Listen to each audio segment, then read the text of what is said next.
Julian, you're a relic from my father's age. Get ready to pack your things.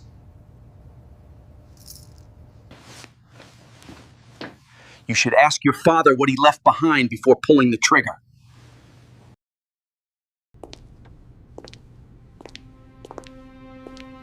I was tightening the final slide of my strategy presentation when the conference room door swung open hard enough to rattle the glass.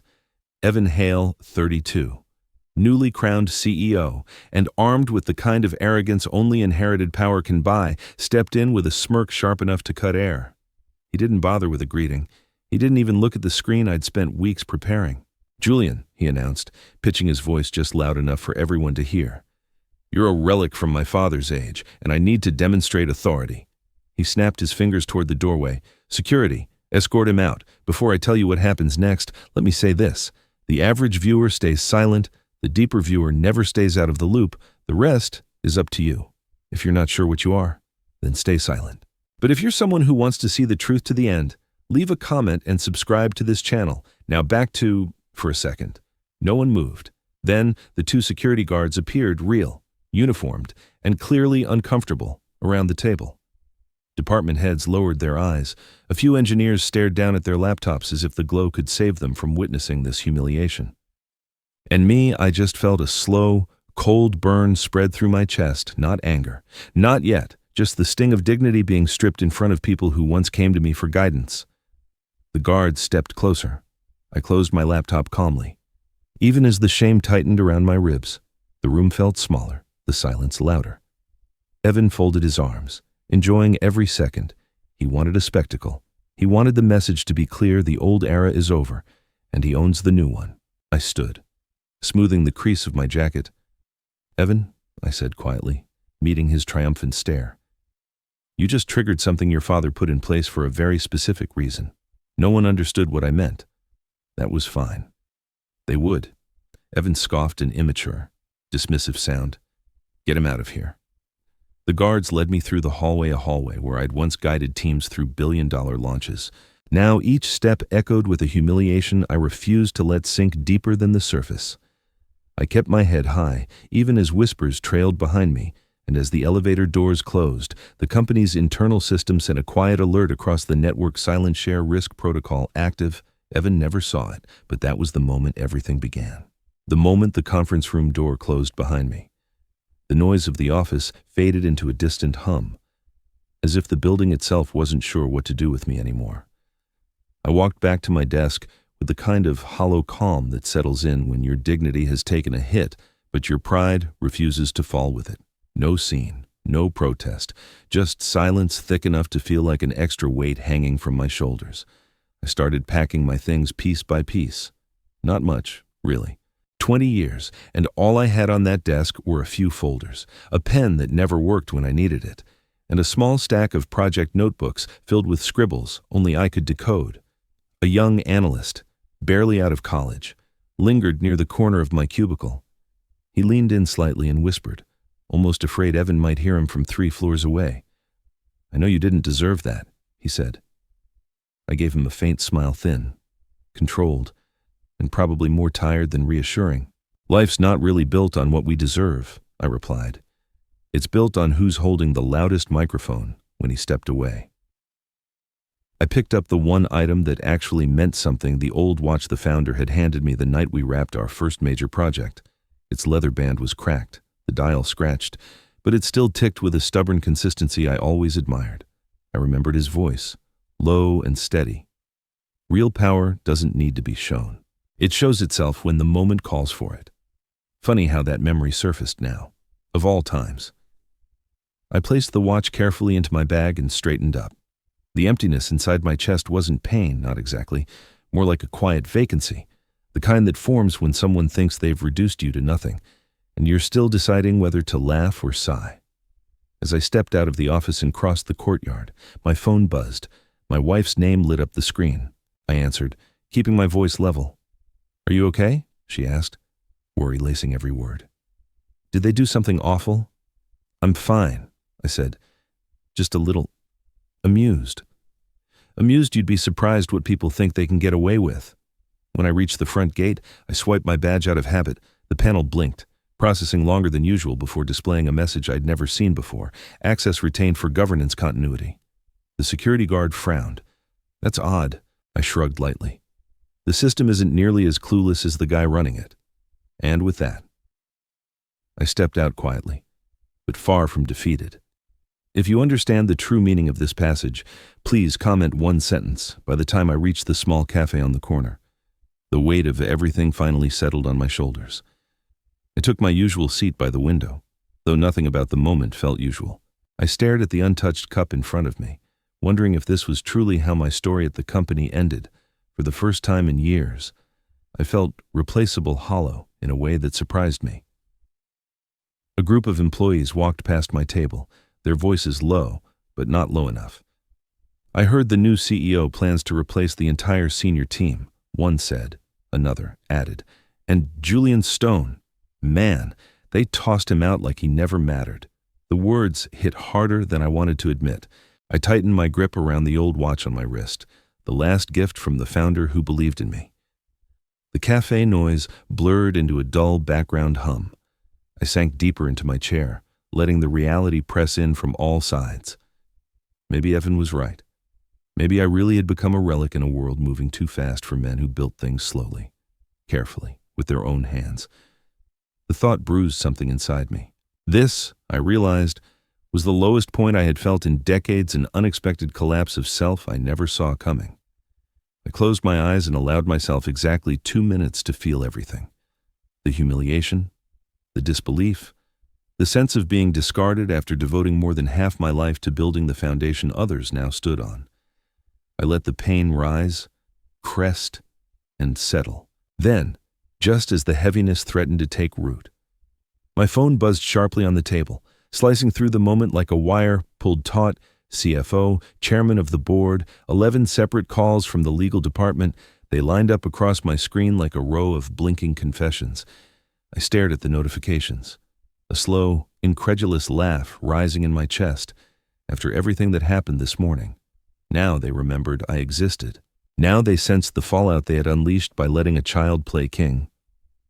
I reached into my bag and pulled out my laptop, half expecting the screen to stay dark, half expecting the universe to give me one more reminder of how far I had fallen in one morning. But it powered on without hesitation, steady and calm, almost reassuring. I logged into my shareholder portal, intending only to archive a few documents before figuring out what came next. Instead, a new message flashed across the top of the dashboard, glowing in a way that made the hair on my arms lift.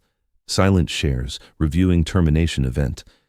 The system was analyzing what Evan had done. For a moment, I just stared, unsure whether to breathe, laugh, or brace for impact. One thing was clear, the story wasn't over, not even close. This is a passage that only good observers can understand. What do you see by the time I finished my coffee and stepped back into the world? The company was already unraveling. I didn't need to be inside the building to feel it. The tension practically hummed through every message lighting up my phone within an hour of my dismissal. The board had called an emergency meeting, something they only did when a lawsuit or a financial disaster was looming. This time, it was both. From what my contacts told me, the meeting started with raised voices and an uncomfortable amount of finger-pointing. Several financial workflows had frozen because only one person, me, had been granted founder-level authorization to approve certain transactions. Evan, of course, didn't know that. Or maybe he didn't care. Either way, the reality hit him fast. In the boardroom, he reportedly threw his hands up and said, "We don't need him. I'm the CEO now. I'll override it." That statement alone probably shaved 5 years off the chairman's life. One of the senior board members leaned forward and asked the question that cut through Evan's bravado like a blade. "Do you have the temporary successor authorization from the founder?" The room went silent long enough for people to start shifting in their seats. Evan's face tightened. He opened his mouth, then closed it again, caught between ignorance and the sudden awareness that he had drastically miscalculated. "No," he finally admitted. Voice smaller than usual. That was the moment doubt spread across the table. You could practically hear the joints of the board's confidence cracking. A few whispered to each other. Others checked their tablets, scrolling frantically through internal documents they should have reviewed years ago. And then the worst began. A wave of message alerts started pinging across the boardroom like a fire alarm. "He Thong Jiang Che Protocol Quan Goi Sang Lap." One of them read, Translation. The system is running the Founder's Protocol. The head of legal reportedly went pale. She knew exactly what that meant. Everyone did. The Founder Protocol wasn't some ceremonial relic. It was a set of automated safeguards the founder installed to prevent an unqualified successor from steering the company off a cliff. It only activated under severe risk, and Evan had pulled the trigger himself. Inside the boardroom, panic flickered like a faulty light bulb. Members exchanged anxious looks. One asked, "What else is the system doing?" Another muttered, "If the protocol is active, we may have already lost control of certain governance functions." But the real blow came minutes later.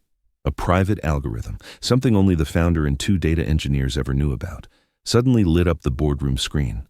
It was the Executive Competency Review, a leadership profiling tool the founder created to evaluate all potential successors. It hadn't been used in years. It activated itself. The board held its breath as the rankings appeared. 14 names, each assigned a competency score. Evan Hale, newly minted CEO, son of the founder, self-declared visionary, ranked dead last. And just like that, the cracks in the board didn't just widen, they shattered. If you think you understand, the next paragraph will change your mind. At 9:20 sharp, my phone lit up with a message from the chairman, Julian. "We need you to return immediately. There's a situation." The phrasing was diplomatic, but the urgency behind it was impossible to miss. For a brief moment, I considered ignoring it out of principle. After all, they had watched me get escorted out less than 2 hours earlier. But instinct sharpened by decades of putting out fires won out. Something inside me whispered that the tide was beginning to shift. When I stepped back into the building, the receptionist, who avoided eye contact earlier, now looked at me like I was a paramedic walking into a triage zone. I didn't speak. I didn't need to. The air already told me enough panic had spread faster than truth could catch up. A board assistant escorted me to the main conference room. The moment the door swung open, every head turned in my direction, 13 faces lined with a mixture of desperation, confusion, and, oddly enough, relief. The same people who couldn't look at me this morning now studied me like I was the only person keeping the roof from collapsing. I could feel the shift, quiet but undeniable. Before anyone else could speak, Evan lunged forward from his seat, voice sharp and brittle. "You don't have the authority to be here," he snapped. "I fired you. You're done."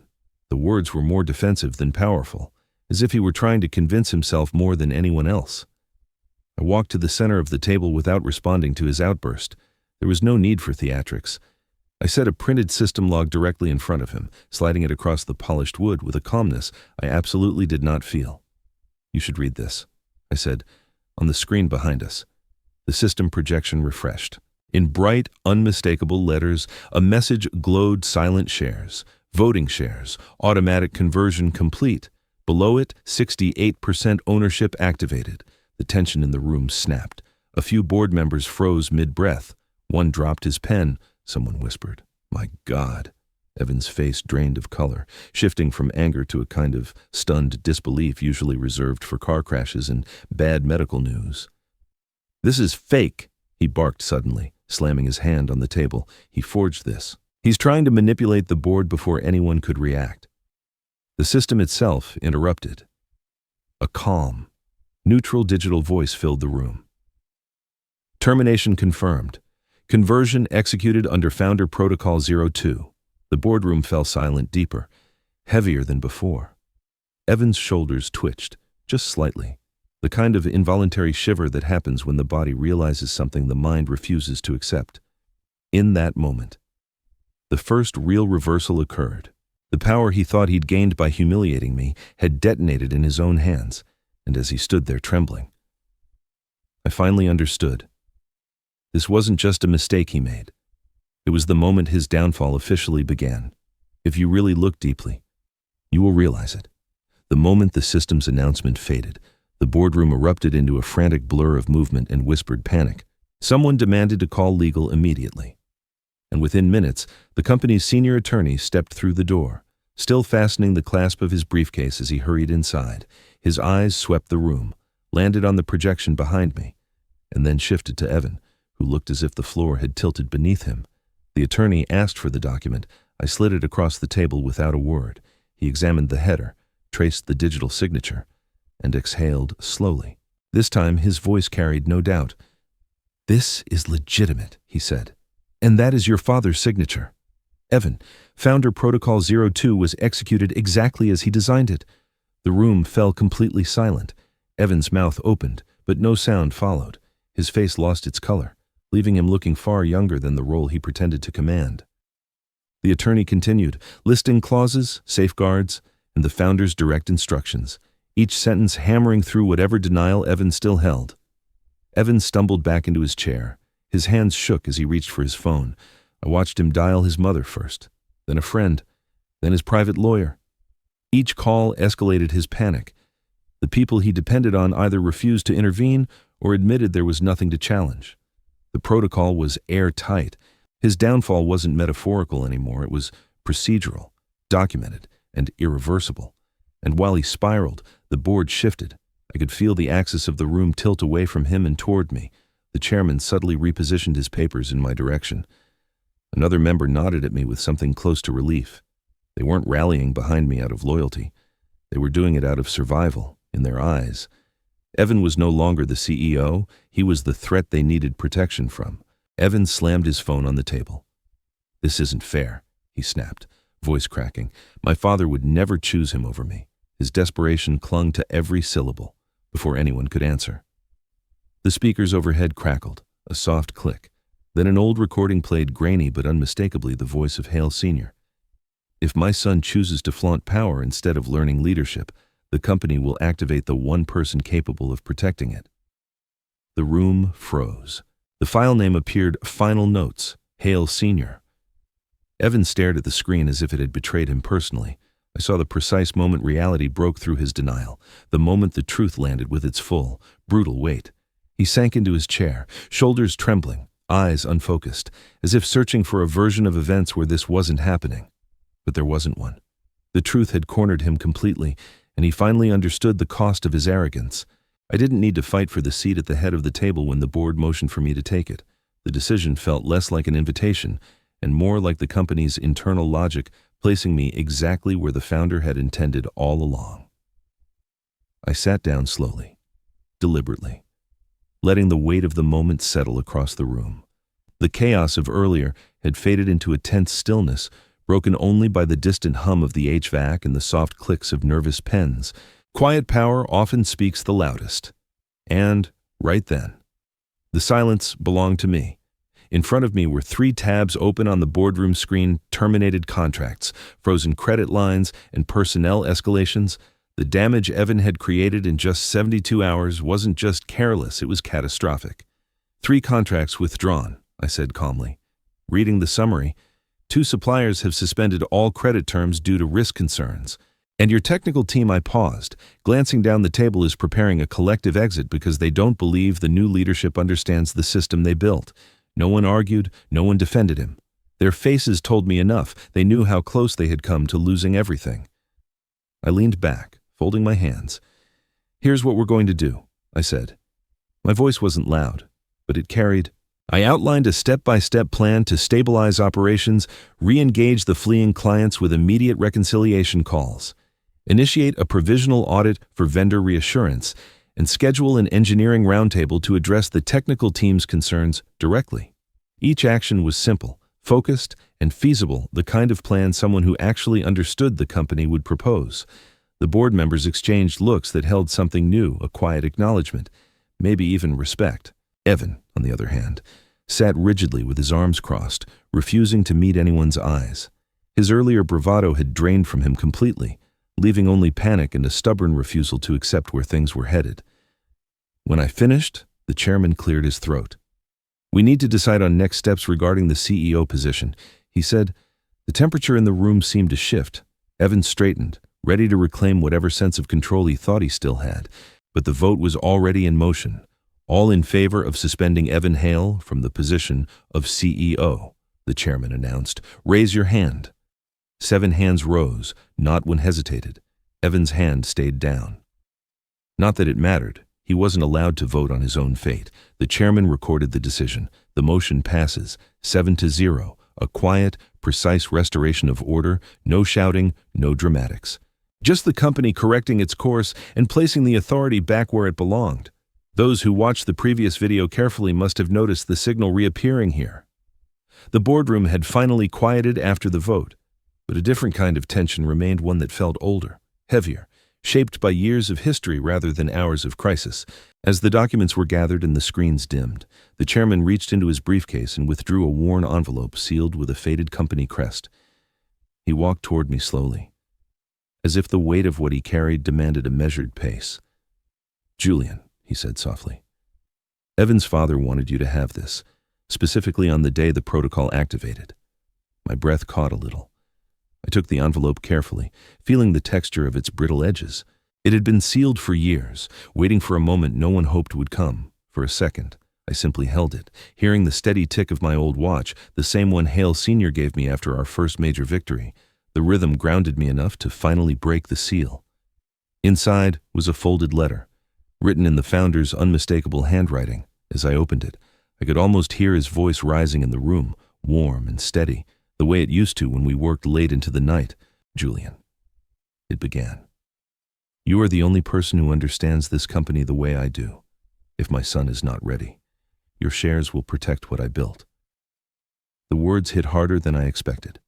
They carried more than instruction, they carried trust, grief, and the weight of a legacy passed from one steady hand to another. I glanced down at my watch, remembering how he clasped it on my wrist and said, "Every machine needs a heart. Be the one when I'm gone." The memory rose so vividly that my eyes stung, the emotion sharp and sudden. I pressed the letter against the table for a moment, letting the reality settle. This wasn't an accident. This wasn't a glitch. The protocol, the conversion, the chain reaction tearing through the company, it was all designed by a man who foresaw the risks of leaving power to someone too eager to claim it. Then something slid loose from the envelope and dropped beside the letter. A second document, smaller, clean, untouched by time. I opened it with trembling hands. "Interim successor, I choose Julian Stone." There was no hesitation in the ink, no uncertainty in the words. It wasn't a backup plan. It wasn't a contingency. It was a choice made long before Evan ever stepped into the CEO's chair, a choice I never asked for. But when I suddenly understood, I had been carrying, quietly, for years. Walking into the auditorium that afternoon felt strangely familiar, like stepping back into a version of the company that still remembered who we were before chaos took hold. The moment I appeared on stage, a wave of motion rippled across the room, employees rising to their feet. Not because I was some triumphant hero returning, but because the tension of the past 3 days finally cracked open into something that resembled relief. Their applause wasn't loud or frantic. It was steady, grounded, a kind of collective exhale that told me they were ready for stability again. I took a breath, feeling the weight of everything that had led us here. The screens behind me displayed clean, organized charts far different from the red alerts and frozen dashboards Evan had left behind. "We're going to rebuild," I told them, my voice steady but warm, not from scratch, but from clarity. "The company isn't broken. It's simply been waiting for direction." Some people nodded, others wiped their eyes discreetly. Everyone listened. I outlined each step of the restoration plan, reinstating paused contracts, reopening credit lines with proper assurances, and inviting the engineering teams to lead the internal repair effort instead of work under fear. Every part of it felt like returning oxygen to a room that had been suffocating. And as I spoke, I watched shoulders lower, brows soften, and the quiet spark of confidence return to faces that had been tight with worry just a day ago. When the updates ended, I paused, letting the calm settle before speaking again. "Before we move forward," I said, "there's something I want all of you to understand." The room leaned in. No one is born a leader, but everyone deserves the chance to learn how to become one. It wasn't a jab at Evan. It was the truth his father had spent years trying to teach him. And in that moment, justice didn't feel sharp or vengeful. It felt restorative, like the company was finally remembering its original rhythm. The applause started slowly, rising from the front rows and spreading like a quiet wave through the auditorium. It wasn't enthusiastic celebration, it was gratitude, recognition, and something that felt like hope when it finally settled. The chairman stood and cleared his throat. His expression carried the kind of resolve that only forms in moments when a path becomes unmistakably clear. "Julian," he said, "the board would like to appoint you as interim CEO For a moment, I simply breathed, not out of surprise, but out of a sense of completion, a feeling that the company was, at last, aligning with the truth it had known all along. Leadership is measured not by authority, but by responsibility.